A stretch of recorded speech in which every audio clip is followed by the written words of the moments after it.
All right, hello everyone, and welcome to today's webinar, Essentials for a Successful Cloud Migration. My name is Ashley Limbers, and I'll be your moderator. I'm the marketing coordinator here at Total Computer Solutions, and I'm excited to be hosting this session today. Total Computer Solutions is a full-service provider of IT support and services, including network security, cloud computing, network administration, and managed backup services in Central North Carolina. I'm pleased to introduce today's speaker, Andy Purcell. Andy is our business consultant at TCS. He has over 20 years of IT and security consulting experience. He is a graduate of the University of North Carolina at Chapel Hill. Additionally, Andy has held certifications from VMware, Citrix EMCI, and is a Cisco Business Value Specialist. This invaluable combination of education and experience helps Andy find TCS clients the right solutions to grow their business. Before I hand the mic over to Andy, I have a few housekeeping items I'd like to cover about this presentation and the Zoom platform. First, today's webinar will be available on demand after the live session and will be emailed to you afterwards. Next, we'd love to hear from you. We would love to hear from you during today's presentation. If you have a question for our speaker, please feel free to type them into the question box in your Zoom control panel. We'll be answering questions at the end of today's session. If we don't get to your question during the webinar, we'll be sure to follow up with you afterwards. And last, we'd encourage you to give us feedback on today's webinar. You will see a link in your browser when the webinar ends. So without further ado, I'd like to kick things off by welcoming our business consultant, Andy. Andy, over to you. Thank you, Ashley, and welcome to everybody who's with us today. I appreciate your time. Also, welcome to those who will be watching us either on YouTube or with the version that actually emails out to you. Just want to jump right into our presentation today. Cloud is the greatest, biggest, hottest thing right now. Obviously, you guys have probably all worked with the cloud in some fashion in the past. You've all asked the question and probably answered the question for others. What is cloud? What does that mean? How do I use it? So I don't want to do a whole lot of that preamble or the beginning sort of exposition of what cloud is. And I want to go into some specific ideas that are involved in a migration, things to consider, and then also maybe some industry specific things, whether it's your industry or one that's similar to it. Hopefully there are things in there that you can all apply to your organizations. So I do want to jump right in. We are going to cover several of the steps and several of the items that you're going to want to pay attention to as you're going through a cloud migration. And then toward the end, we will go over how to do that, what do we do to get you ready, and then have a chance for you to ask some questions that may help you kick off some additional ideas, and then we'll go from there.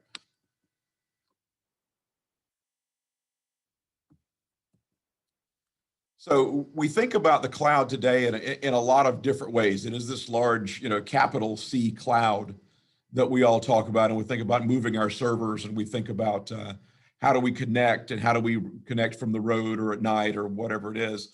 But there are many more common things that we do today that involve the cloud just as much as those concepts. So when you're storing your pictures, you're storing your files, at Google Drive or OneDrive, or you go out and use Dropbox even, those kinds of places are using the cloud. It's a server at a third-party location. You are entering into an agreement with them to store your data for you. And so we use the cloud every day, just whether it's pictures and files or whether it's backing up our PCs. We think about social networking. What is a social network other than a cloud platform? Whether it be Facebook, Twitter, Instagram, LinkedIn, any of those, and we could probably name 10 more. But what are those but a collection of servers by which people all over the world connect and communicate with one another? So in its greatest, largest sense, all social networking is a cloud application that we share with one another. Our emails today, while we download them and keep them on our PCs in many cases, or our laptops, email could be Office 365. It could simply be hosted off-site. It could be backing up those emails somewhere else. But somewhere there's a server with your email sitting on it until you decide to delete it. And that is nothing but using the cloud as we do every day. Backup services. That's all DR really is. when you're sending a file or your backup offsite is that we're putting it in the cloud somewhere. And yeah, that was probably the most obvious of the ones that we've discussed. But if you're doing a backup offsite, you're using someone's cloud to store that data, and then you're retrieving it, in the event that you might need it. Last one, banking, financial. Think about even your cable company. Think about all the folks that you work with when we're doing online banking or we're going and getting additional services, whether it be finance, whether it be insurance, whether it be, again, cable and commuter services. Those kinds of things, we're interacting in the cloud. We probably have been doing it for a couple of decades. We've been calling a call center and getting a recording. If you want to really think that far back, we've been using some of the same features and functions that we consider to be cloud today. And so it's really kind of fascinating as we look at these 5 examples, and I'm sure there are many others we could come up with where we're using cloud, even though it's not the type of cloud that we're going to discuss in today's presentation. Today, I really want to focus on 5 main areas. They are just the essential items that you have to look at when you're going to migrate your data or your company's applications from in-house servers to a cloud-based setup. The first one is email. Microsoft 365 is the successor to what they called Office 365 that I'd mentioned earlier, but it is the same entity. You are putting your services, your email, you're hosting that in the cloud. And that's probably the first step most companies take. We see easily half of our clients that we talk with, probably more at this point, are doing some version of 365, whether it's just their email or whether they're running their Office applications there also. There are a number of advantages. The one being you're no longer having to babysit and maintain an Exchange server or its equivalent in-house. Another big one is you're putting it in the cloud. There are a lot of security benefits that we'll discuss here in a moment, but that goes for email as well. You're much more difficult for your emails to be hacked or email archive if it's being hosted elsewhere. I think if you look at some of the other advantages that you have, as you do specifically Office 365, Microsoft 365, you're going to get those other applications delivered to you. It's going to stay current, whether it is Outlook, whether it's Word, Excel, PowerPoint, as I'm using today. All of those are going to be kept current for you. So by using the cloud or 365 version from Microsoft, you're getting those advantages to staying current and staying up to date. And then also the other advantage we're going to talk about here. As we move into applications, this is thinking specifically about the applications you use, your line of business applications. If you are a legal practice, a law firm, you're going to have your application that you use on every day in storing your documents, and particularly document management applications. If it's medical, there's some patient information systems. The medical systems that you're using, your medical records, are going to be applications that you can or potentially move to the cloud. Most of us are using some sort of CRM, customer relationship management software. So those are the applications you're running. In a manufacturing environment, it may be laser cutting software, plasma cutting. It may be something along the lines of an ERP system, but we all have applications that are unique to us and unique to our businesses. And we want to make sure when we talk about moving them to the cloud, we look at the considerations of what does the vendor, the manufacturer offer? What can we do? Are there requirements unique to that application? What is its age? Lots of those we'll talk about here as we get further into this. The big one is data. We've talked for years about storing our data. And we've probably all got a Dropbox or similar account for our files at home. We might use Drive or OneDrive or something similar to that for our files and documents on our PCs and workstations for work and home. But then you also look at company data. You hear the term big data for generation, organizations that generate tons and tons of data. It's really not practicable these days to store that on a SAN or a storage array. You may still have those, but I'm sure you've seen that they're phasing out of popularity. And part of that is the size and amount of data. As we move that to the cloud, it might be a pennies per terabyte storage situation like an Anchor or something like that, Glacier being another one. Or it might be something that's very targeted, very specific, and you're backing up individual bits of your data to AWS or to Azure or something of that nature. Security, always when we discuss our applications, our data, our email, our very lives, security is a huge piece of that. Here at TCS, security it has moved from being a consideration in daily life to a necessity of daily life. And that's no different when we discuss cloud. So we're going to go through discussing how security is affected. Is it better? Is it worse? Is it different? Are there additional considerations? And then as we go through our day, there will be miscellaneous items that come up that we discuss that sort of don't fall into these categories. Certainly you may have questions that we'll discuss as we go through here. But those are going to be the sort of the branches that we take through our discussion over the next few minutes. And as we do move into email, the first question is, where are you today with email? Have you moved to a hosted provider, whether it be Microsoft with 365, whether it be some of the ones that have been around for a while, where they're hosting your email, or do you still have that Exchange server sitting in a closet in the back? I think many companies do still have that. Most are looking to move away from it, move into some sort of a hosted or cloud environment.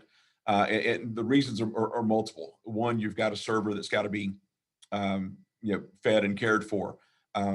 Exchange is known to take quite a bit of that care and feeding, so you do want to make sure that you take that into consideration. You didn't have physical security issues. Can someone get to that server? Can they get into your office? Can they get to your email? So when you look at, do we want to keep it in the house, inside the house versus putting it in the cloud? One of those big considerations is going to be, what are my savings? Am I saving on hardware? Am I saving on heating and cooling of that server room? Am I saving on physical security of having to lock down the location where the server is housed? So that's one of the questions that you want to ask yourself. You also want to take a look at the migration of that data. Anytime that we at TCS move a client to Microsoft 365, there is an associated project where you want to transfer or migrate that data from where it resides today into the cloud-based application. Now, of course, you could keep that and keep running that Exchange server if you wished, just as an archive. But most organizations today are doing that migration of their data into their cloud provider. So that is a big consideration as you go through. One of the other things you want to look at is legal hold, and you'll hear me use that phrase a number of times today. If you have a legal hold or are bound by a legal hold, you know exactly what I'm talking about. If not, it could be a new term for you. It simply is, how long do you have to maintain that data or archive those emails, either because of a compliance issue, because of your in-house rules for your own clients and customers. But in the legal world, there certainly are amounts of time that a court mandates you keep files related to a case. That's why they have document management systems, more so in that world than in any other. But you also may have a legal hold requirement placed on your email. So I think that's something to consider, and it's certainly going to have a big issue here. Microsoft is fully compliant is from a legal hold standpoint, as well as a compliance standpoint, whether it be Sarbanes-Oxley, whether it's PCI, whether it's HIPAA in the medical, which we'll talk about here in a moment. But specifically 365 does handle that, does provide you that legal hold, allow you additional archiving, and then you can extend that period if you wish. They've got a long-term archive option in addition to that. So the two big questions you want to ask yourself when you look at moving your email to the cloud is one, what are my savings from my physical server and my Exchange or other that you're using today? Second, what from a legal standpoint, a legal hold on those emails, what is the requirement, and can you satisfy that? And I believe in most cases that answer is yes. And then I would just add, if we did add a third, it would be that migration. How much data, how many emails, what do you have to keep? Even if you don't have a legal hold, do you want to keep 2 years, 5 years, 10 years of email? Or can that be archived somewhere internally and you virtually have a clean start? So when we look at our email, those are the key factors we want to think about. Applications are probably the most difficult, and at the same time, the most, the biggest adventure, and maybe even the most fun for some people on an IT side of things, as far as moving to the cloud. So we went over a little bit earlier, what are your applications? For us, we've got a customer relationship management package that reminds us when it's your birthday, when is your anniversary of your relationship or initial agreement with us. you may have the same kinds of things for your clients. Again, it might be medical records, it might be document management, it could be those manufacturing applications that you run, ERP or MRP. Whatever your industry is, if it's charitable, I'm sure there's a package that you're using in the industry where you're doing tracking charitable donations and nonprofit software. So I know as we go through and look at these different types of applications, there is something in your environment, even if it doesn't fall into one of those categories. So what are your applications? Does the vendor provide you a cloud version of that? Biggest example that we cross paths with is on the accounting side. If you look at QuickBooks or Peachtree or one of those Sage mini packages for accounting, do they have a cloud version of the software that's available today? If so, your answer for the cloud for that application might be using the one that's available through your vendor you're already working with, your manufacturer of that software. Sometimes they're very proud of that, and you can get to be a significant price tag. Other times they're so interested in moving you to the cloud version that they'll do that migration for you. So it's a matter of speaking to your individual application provider and seeing what they do. If that answer is no, they don't have a cloud version, we go down another path, but that allows us to do some of that hosting either for you at one of our data centers or put you into a cloud site that we work with. We've got multiple options depending on what your needs are. And you may find that works as well or better and maybe lower cost than going through the manufacturer's cloud version. So that's just something we need to sit down and look at and see what your unique case is. The other question really is how's it going to run? We talk about running simply over a wide area network, whereas it may be hosted on your side or it may be in the cloud. It's kind of the same issue. What's the behavior of that application over the cloud, running through the internet, running over a VPN? Once it gets encrypted, how much does it slow down? It's definitely something that you'll want to take a look at. Maybe there's some testing or proof of concept that we do.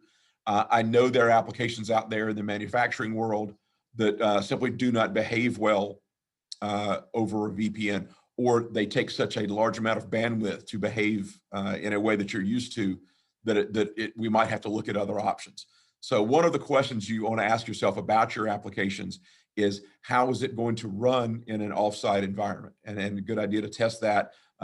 Talk to the manufacturer of that application and see, do you have other clients doing the same thing, and maybe get some references or referrals from them. If it is finicky and doesn't behave as well as you'd like it to do, straight through the internet or through a VPN, we can look at remote desktop.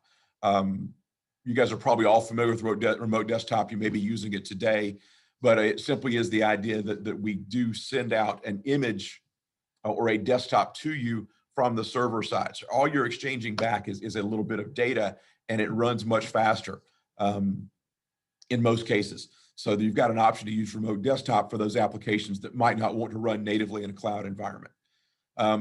You also want to look at virtualization. Once we're putting applications or putting any data in the cloud, they're going to be sitting on virtual machines. Whether you're looking at Hyper-V, whether you're talking about VMware, whether it may be something from Citrix, you're going to be putting these on virtual machines, servers, as well as desktops. One of the great applications that or uses we've started to do lately have been virtual desktops from Microsoft and from Citrix. You can use sending your individual desktop. So whether you or wanted to see a single server presentation that is sent out to everyone, or whether you want individual users to have their own desktops, there are business uses and business cases to be made for both. Individual desktops make sense if everybody's desktop is different, and you simply can publish to them in a desktop that they can use like you're used to seeing it today, but doing it in a cloud environment and all the benefits that come with that. The server is a single golden image that can be sent out, and then everyone works off of the same one. So there's less personalization, but in many cases, the applications run significantly better. So lots of questions here that you probably need to answer individually, and we at TCS can help you with that, or if we want to sit down and go through and compare some of our notes with past clients, might help you as you're considering what applications to move to the cloud. Your data, as we mentioned earlier, is one of the keys, and we all started a decade or more ago talking about cloud and what is this cloud thing.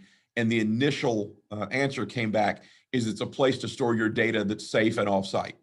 So that's where we started. And so much of the cloud today is still that very same thing. It may be you protecting, or backing up a PC. It may be you at home with your pictures. It may be just your documents that you're backing up. It may then go all the way up to a full backup of an in-house server if you're still doing an in-house server.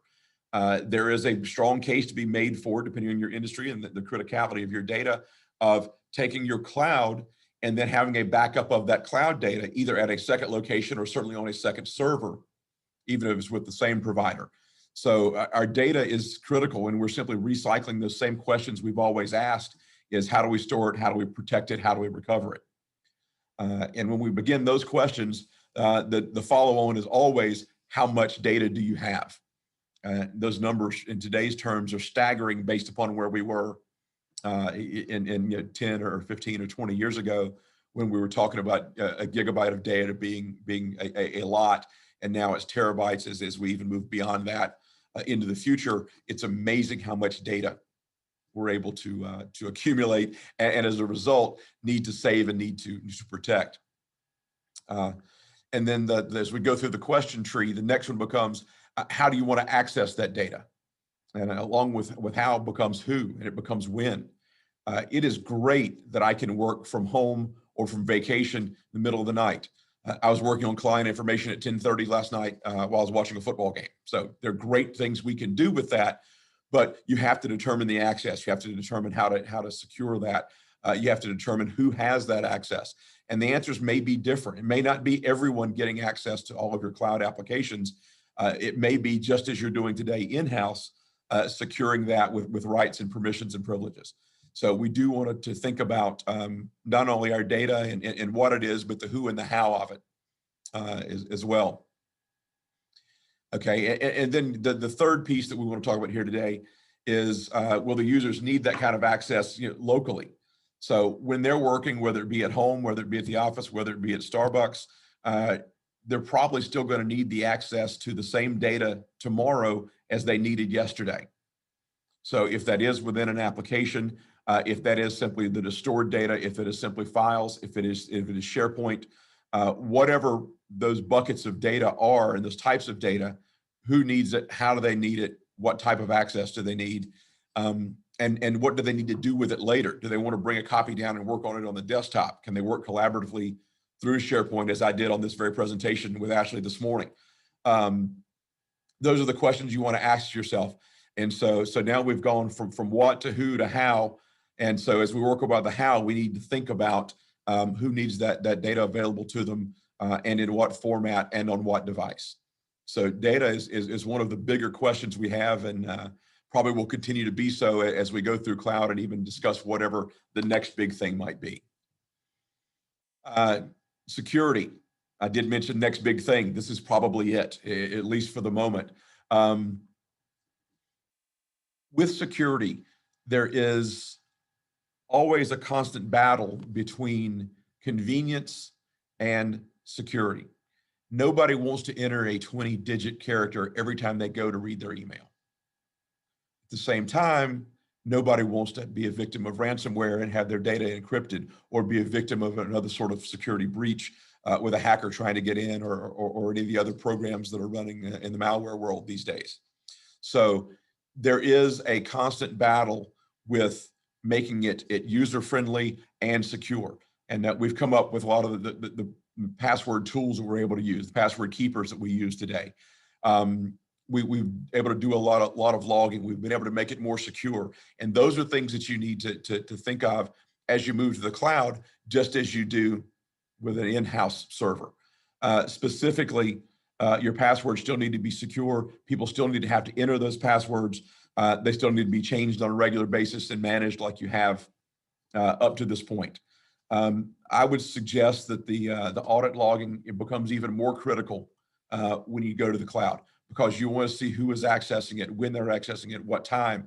And this isn't always in a punitive reason or punitive way.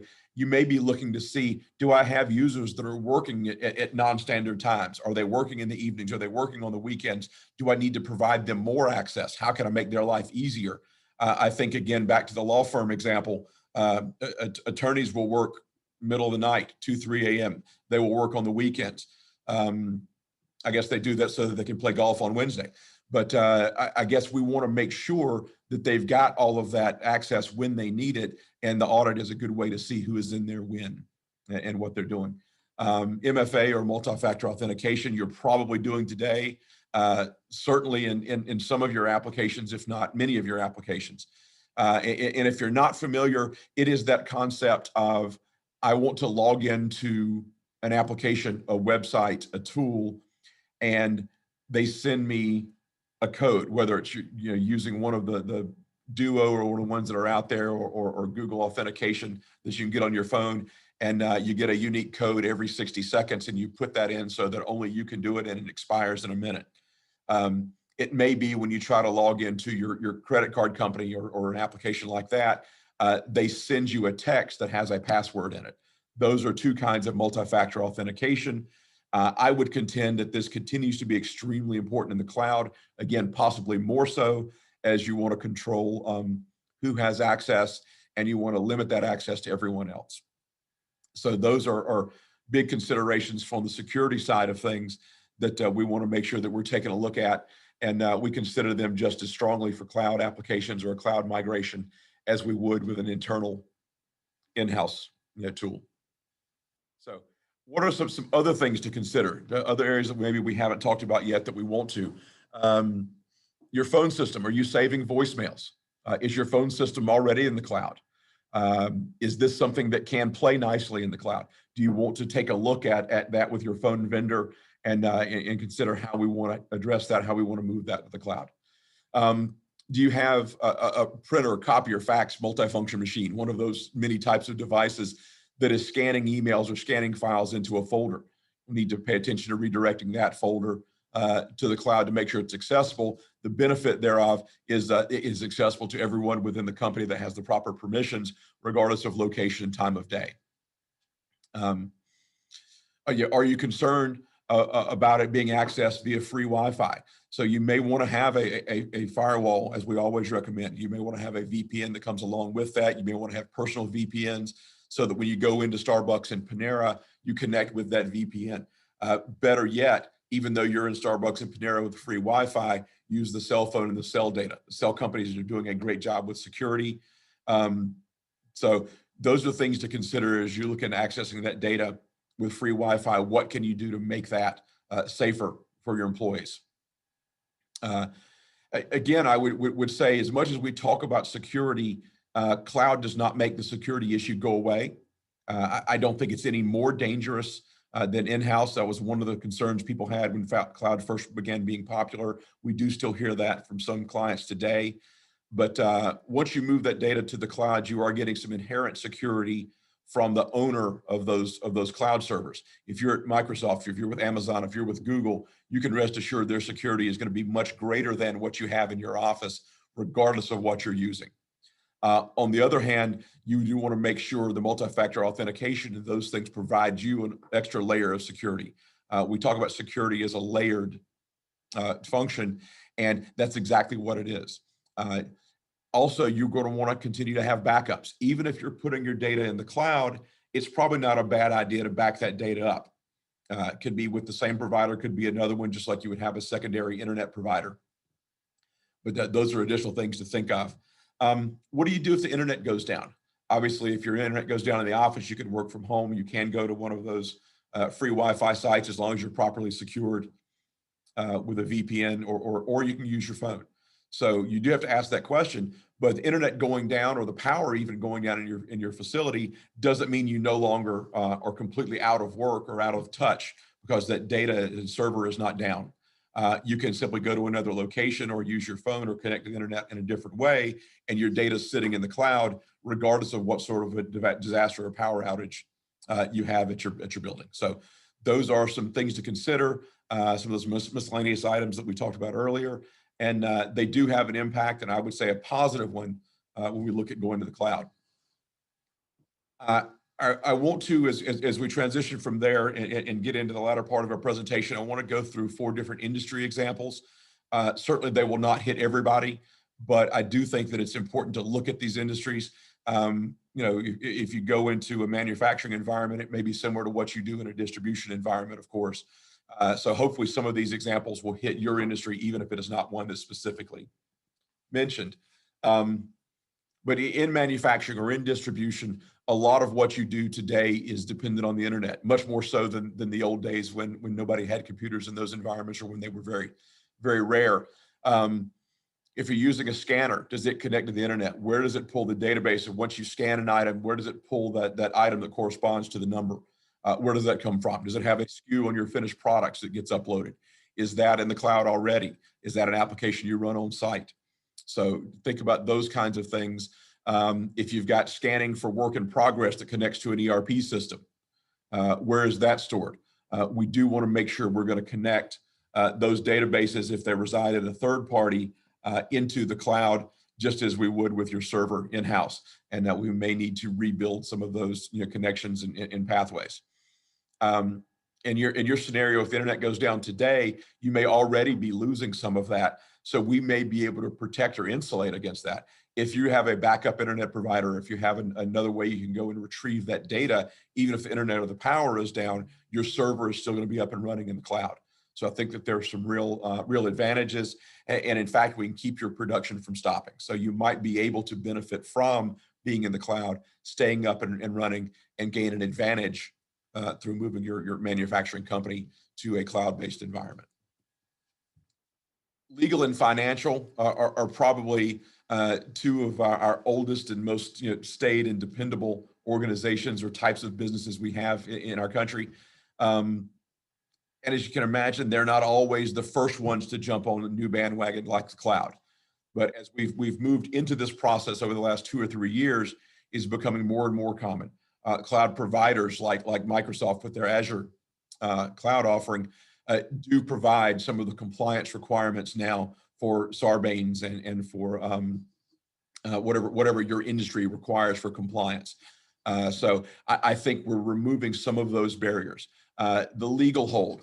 How long do you have to keep financial documents? How long do you have to keep court case, case documents, case files? How long do those have to stay around? We're answering some of those questions. Data and storage is getting cheap enough that you're able to now not have to pay through the nose to afford to keep some of that data. Certainly, things like case files in a legal practice can be stored at a much slower and less accessible location like Glacier, which is one where it allows you to get it. You just can't work directly from there. It takes you a few minutes to download it. But those are much less expensive because you don't need the instant contact or instant ability like you will with your line of business applications. So finding out if you require a legal hold and then how to manage it and what application is best suited for you is probably a big thing to consider for a legal or financial entity. Insurance, when you have folks who are out in the field, whether they be on the front side with salespeople, whether they be adjusters, whether you're property and casualty, people are going to look at property damage after a storm. The mobility issue comes into factor, and the cloud is going to make those people's lives much, much easier than it has historically. That leads you to the next question, which is how do you want to access that data? Okay, phone, tablet, laptop. That is going to get immeasurably easier by having your data stored in the cloud than being dependent on working back to that application in the office. And then the big question that you're going to want to ask in the insurance industry, what applications do your carriers or providers of your policies require you to use? And my experience working with insurance clients is that each of their carriers or their providers has a different application. And so you've got to go to each of them and see, is there a cloud version? Can I put this in the cloud? Or do we need to look at remote desktop? So if the insurance industry and many others as well, those application questions are ones that we're going to want to pay particular attention to. Medical again is another industry that was maybe a little slow to move to the cloud or pick up interest in the cloud, but now it is increasing. I had a recent meeting with an orthodontist, and they had multiple branches. They needed people to have access to that. If the power went down, they still needed to be able to access client information, appointment data, even if it's just a call and cancel, they had needed to know who was coming in, or even if they were rescheduling to another branch, even if they were moving appointments around to accommodate that. We also have a client who is a chiropractor, and he depends heavily on the application that he uses. So having those available in the cloud, especially if you're looking at client data, customer information, billing, if you have multiple branches, if you have doctors who maybe travel between different locations, those are going to be critical issues that can be solved with a migration to the cloud. The biggie always in the medical industry is talking about HIPAA. When we talk about compliance, HIPAA is the first one that comes to most people's minds, other than whatever they work with in their own industry. Azure and many of the other applications that are out there from the other big providers are now HIPAA compliant. So part of what they knew they had to do was to be compliant in order to do business in medical practices. So as you look through your applications, see if there is a cloud application, as we mentioned earlier. If there's not, can it be moved to the cloud? What do you need to do to maintain that HIPAA compliance? But it is my contention that medical is a prime example of where the cloud is a huge advantage, and definitely something we want to look at doing sooner rather than later for most practices. The biggest step we want to take in getting started, now that we've looked at industries, we've looked at what the migration issues and sort of roadmap looks like, is you need to review where you are today. You need to look at the data. You need to look at the application. You need to look at your email. You need to discuss all those miscellaneous items. You need to figure out how security is going to be impacted and probably improved. So one of the ways we do that here at TCS is by a cloud review. We come in and spend half a day with you looking at systems, looking at applications, figuring out how we take those next steps into getting you ready to go to the cloud. Is it a single jump? Is it a multi-step process? Do we do it a piece at a time to not impact the flow of your business? So I would say if you are interested, if you have reason that this might make sense to you, let us know. You can contact me, you can contact Ashley. We will send you information here about today's presentation. And from there, we can take a look at where you are and what you need to do. So that's the biggest part of what I wanted to discuss today. Hopefully it answered some questions. More likely it kicked off more questions that you had than you had when you got here today. But I want to see if you have some of those, or if you have questions you want to ask us, please feel free to use the Q&A tab at the top of the Zoom box here. You just click it down and ask your questions. I think we've accumulated a few as we've gone through, but if you have any more, please send them in. Ashley will redirect them to me, and we can take a look at answering those. And if you're into playing the Stump the Presenter game, Stump the Consultant, and you're successful in doing that, I will get someone brighter than me to answer that question for you. So Ashley, do we have our first question or two that we can answer for folks? All right, thanks, Andy. We'll go ahead and take time for questions. Just like Andy said, be sure to type those into the question box in your control panel, and we'll wait a minute or two to see if we have any other additional questions come in. Andy, in the meantime, while we're waiting, do you want to let the attendees know what we are giving them today for joining us on this webinar? Sure. We partner with a company called StorageCraft to do a lot of our backups, whether it is desktop or laptop backups, whether you're backing up the server, or whether it's a full disaster recovery solution that we're building out for you. And so today, what we'd like to do is to send everybody a copy of the desktop backup application, ShadowSafe.